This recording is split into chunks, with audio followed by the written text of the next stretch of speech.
from the topic when we were doing metals, we discussed about the reactivity series. So reactivity series is a series where we have the most reactive element at the top and less reactive at the bottom.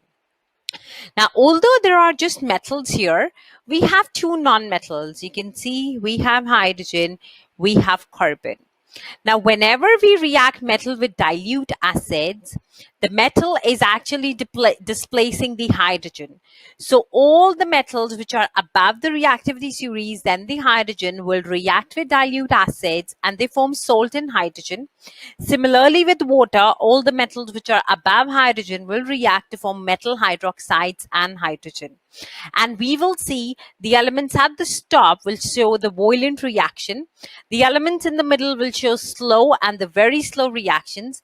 And the ones at the bottom will not react with acids or water. So depending on the observation we see with the acids or water, we can place the elements on the basis of their reactivity and we'll get a series like this. Now there are a lot of mnemonics which are there you can use to remember the reactivity series, but most of the time they give you the reactivity series in